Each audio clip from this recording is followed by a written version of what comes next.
Are you ready to break up with anxiety? I mean, is it enriching your life? Is it opening you up to more possibility, making you feel good about yourself? Probably not.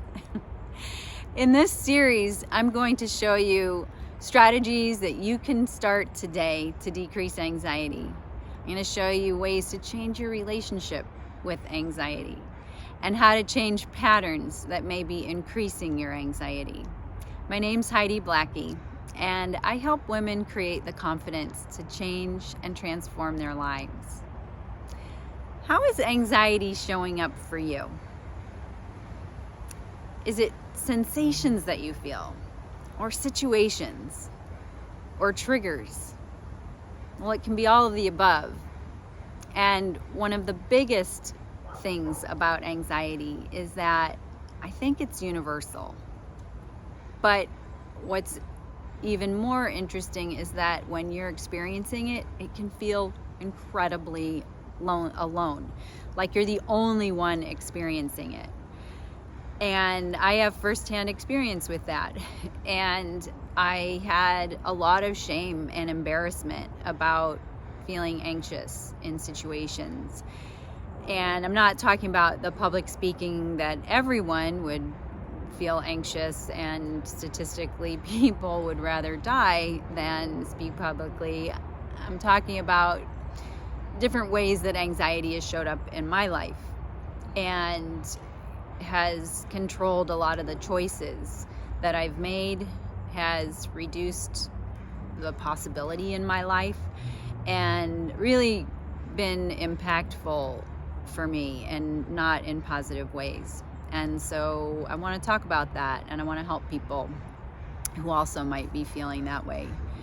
So we were on a trip with a group of us and went to an Airbnb house, and it was dated. It was a little like they needed to kind of do a remodel and upgrade some of the furniture.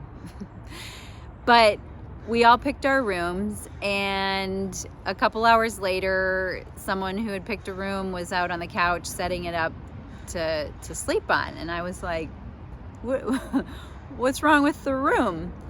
And she said, I just got creeped out in there. It freaked me out. I was feeling afraid or anxiety. I just didn't want to be in there. I don't want to sleep in there. I'm not going to sleep very well. And I thought, okay, that's interesting. And that's how it was showing up for her in that moment, and affected her choices, and not judging them. And for me, when I was dealing with chronic illness, for sure, I had so many symptoms that I didn't want to go out. I didn't want to leave the house. I also didn't feel very good, but a lot of that was anxiety about being away from the house and having GI symptoms and anticipatory anxiety, but also being around other people and not feeling great and kind of consumed within what was going on in myself.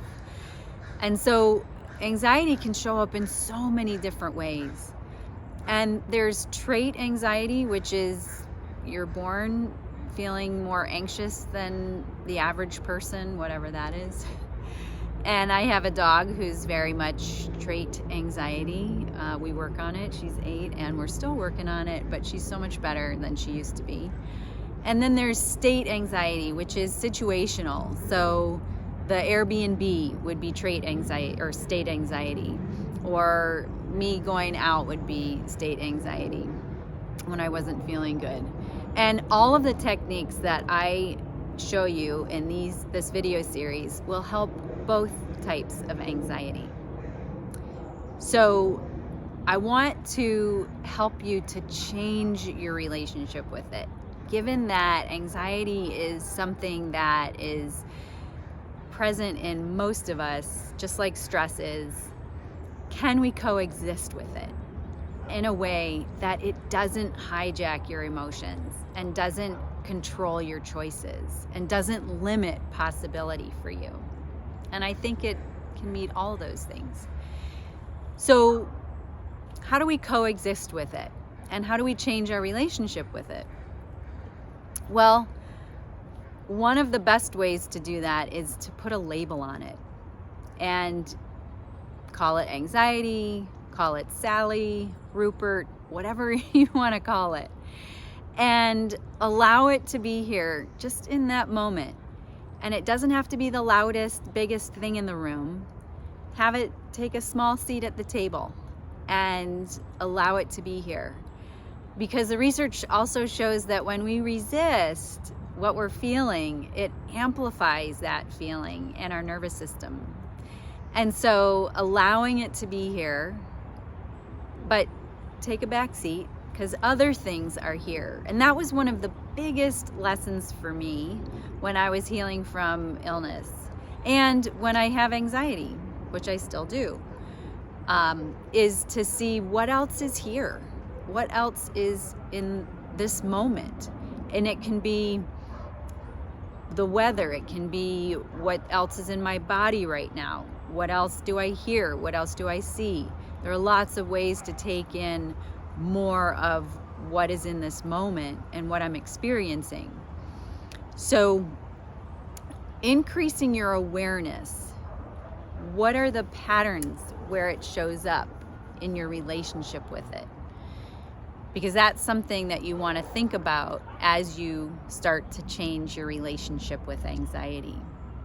So increasing awareness gives you the tools and the presence to change the relationship and say, wait a minute, that was an old pattern.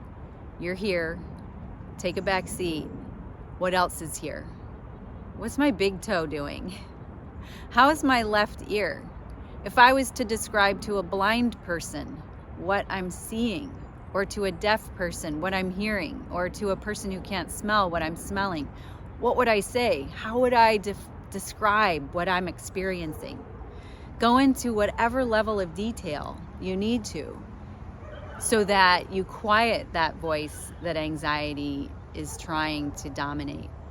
So that's your first step, is changing that relationship with it. So if anxiety is something that's really big for you in your life, I have a program around that called UnshakableMe Beyond Anxiety. And I would love to share that with you. So check out the link in the description and learn more about it. So the next video is all about how to create space to decrease anxiety. So I hope to see you there. Thanks so much for watching. Have a great day.